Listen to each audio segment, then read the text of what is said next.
सबसे पहले सबसे अहम और बड़ी खबर, प्रशांत किशोर जो बीपीएससी छात्रों के साथ गांधी मैदान में धरना प्रदर्शन पर बैठे थे, उनको वहां से हटाकर हिरासत में देर रात लिया गया है। तो वहीं दूसरी बड़ी खबर, महाकुंभ से आखिर तमाम लोगों को इतनी परेशानी क्यों? क्योंकि लगातार व्यवस्थाओं और कुंभ को लेकर सवाल उठ रहे हैं। शीश महल क्या पर्यटक स्थल घोषित किया जा सकता है, जिसकी सुगबुगाहट अब बहुत तेज हो चुकी है। तो वहीं आपको यह भी बता दें कि विकास की ये बेला है, रेल सेवाएं लगातार नए रूटों पर शुरू की जा रही हैं। शिरडी का भोजन क्या भीख है, इसको लेकर भी हम आपको बताएंगे कि आखिर ये कंट्रोवर्सी इस वक्त क्यों बहुत तेजी के साथ फैल रही है। तो वहीं चीन में लगातार जो नया वायरस फैल रहा है, उसको लेकर देश की राजधानी दिल्ली में भी अलर्ट घोषित कर दिया गया है। ये वो 6 तस्वीरें हैं जिन तस्वीरों का आज पूरा विस्तार हम आपको बताने वाले हैं। लेकिन चलिए सबसे पहले शुरुआत करते हैं पटना से आ रही उस अहम और बड़ी खबर की, जिस बड़ी खबर ने देर रात पटना के गांधी मैदान को पूरी तरह से खाली करा दिया। वहां पर जो अभ्यर्थी प्रदर्शन कर रहे थे, उनको वहां से जबरन हटाया गया है। बिहार के पटना से जुड़ी ये बड़ी खबर, गांधी मैदान को पुलिस ने बिल्कुल खाली करवा दिया है। विरोध प्रदर्शन वाली जगह को खाली कराया गया है और प्रशांत किशोर जो इन छात्रों के साथ इस प्रदर्शन में शामिल हुए थे, इन छात्रों के साथ धरना प्रदर्शन कर रहे थे, उनको हिरासत में लिया गया है। आधी रात यानी कि अल सुबह तकरीबन 4 बजे बिहार पुलिस का ये एक्शन देखने को मिला है और ये वो 2 तस्वीरें उस एक्शन की जो देर रात पटना के गांधी मैदान में देखने को मिला। अभ्यर्थी प्रदर्शन कर रहे थे, उनका ये कहना था कि बीपीएससी पेपर लीक हुआ है, जबकि आयोग का ये कहना है कि पेपर लीक जैसी कोई भी बात नहीं है और वो इस परीक्षा को स्थगित नहीं करेगी। डेडलॉक बना और इस डेडलॉक को तोड़ने की हर कवायद की गई, लेकिन प्रशांत किशोर जब से इस आंदोलन में शामिल हुए हैं, उसके बाद इस आंदोलन का रुख बदला और कल देर रात तकरीबन अल सुबह के 4 बजे बिहार पुलिस पहुंचती है गांधी मैदान में और उसके बाद जो एक्शन सामने आया वो आपकी टीवी स्क्रीन पर है। प्रशांत किशोर को वहां से जबरन उठाया गया और प्रशांत किशोर को वहां से उठाने के बीच बिहार पुलिस ने हिरासत में लिया है प्रशांत किशोर को।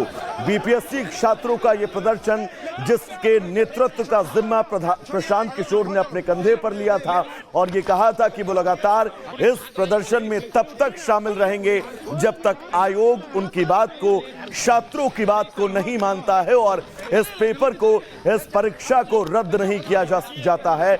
लेकिन ये 2 तस्वीरें आधी रात के उस बिहार पुलिस के एक्शन की हैं, जिस एक्शन का रिएक्शन ये तय है आज पूरा दिन आपको बिहार की राजनीति में देखने को मिल सकता है। और ये दूसरी तस्वीर में वो वैनिटी वैन भी हम आपको दिखा रहे हैं जो इस बीच सुर्खियों में रही है। तो चलिए अब आगे बढ़ेंगे। दरअसल दिल्ली में रोहिंग्या समेत कई मुद्दों पर अब आम आदमी पार्टी जो है वो घिरती हुई नजर आ रही है। अब इन दिनों शीश महल का मुद्दा भी आम आदमी पार्टी के लिए परेशानी बन गया है। पार्टी के संयोजक अरविंद केजरीवाल जो अब बीजेपी के आरोपों में घिरे थे, उन पर कांग्रेस ने भी इस मुद्दे पर हमला बोलना शुरू कर दिया है। यानी 2 तरफा आम आदमी पार्टी अब घिरती हुई नजर आ रही है।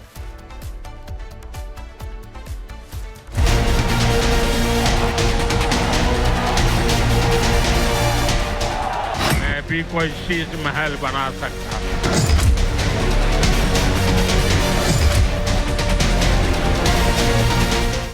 परेशानी बना शीश महल,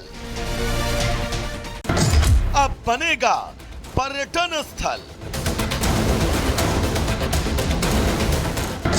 एक हाथ एक कमल, आपकी टेंशन डबल। केजरीवाल का एक घर उनके सियासी करियर के लिए मुसीबतों का पहाड़ बन गया। कौन जानता था जिस छत को उन्होंने अपना सर ढकने के लिए बनाया, उस छत पर अब विपक्ष का तांडव उनके सर का दर्द बन गया। पीएम मोदी ने जब से शीश महल को लेकर केजरीवाल पर हमला बोला, केजरीवाल के लिए इस पर जवाब देना मुश्किल हो गया। बीजेपी नेता प्रवेश वर्मा ने तो दिल्ली के सीएम आतिशी को चिट्ठी लिखकर इस शीश महल को पर्यटन स्थल घोषित करने की मांग कर डाली। यहाँ की नई दिल्ली विधानसभा की जनता, जहाँ पर उनके टैक्स का पैसा लगा, जहाँ पर उनके विकास का पैसा लगा, तो वो शीश महल को देखना चाहते हैं कि वो शीश महल कैसा बना। क्योंकि जब दिल्ली में पूरी तरीके से लॉकडाउन था, जब आदमी बाहर नहीं निकल पाता था, ये सारा शीश महल उसी दौरान ही बन रहा था। ये बहुत ही शर्म की बात है। कांग्रेस भी इस मुद्दे पर अरविंद केजरीवाल को घेरने का मौका नहीं छोड़ रही। खासकर पीएम मोदी और गृह मंत्री अमित शाह के हमलों के बाद कांग्रेस उस घेराव को अब और कसती जा रही है। शीश महल तो छोटी बात है, लेकिन शीश महल के अंदर देखिए ना, आपने 8 करोड़ का बंगला बनाना था, 8 करोड़ का टेंडर था, ये 8 करोड़ का 32 करोड़ में बना। और क्या बना? क्या लोगों की सुविधा उसमें हुई? ऐसा उसमें बाथरूम बनाया है जिसमें 8-8, 10-10 फव्वारे हैं, छोटे छोटे स्विमिंग पूल हैं। और मैं तो उस समय हतप्रभ हो गया जब मैंने वहां एक शब्द देखा, मिनी बार। तब मुझे पता चला कि क्यों शराब की नीति बना रखी। भाई मिनी बार में सामान जाएगा और क्या है। हालांकि आम आदमी पार्टी इस मामले में लगातार अपनी ओर से सफाई दे रही है कि अरविंद केजरीवाल जी ने 45 करोड़ रुपए की सीएम निवास बनाई और मैं कह रहा हूं कि प्रधानमंत्री जी ने 2700 करोड़ रुपए का प्रधानमंत्री निवास बनाया। आप दोनों ही निवास स्थानों को पब्लिक के लिए खोल दीजिए और इसका विवाद खत्म हो जाएगा अपने आप। केजरीवाल का शीश महल दिल्ली चुनाव में सियासी बवाल का नया अध्याय बन गया और इस अध्याय का कितना असर इन चुनावों पर पड़ता है, ये देखना दिलचस्प होगा। Bureau report, Republic Bharat.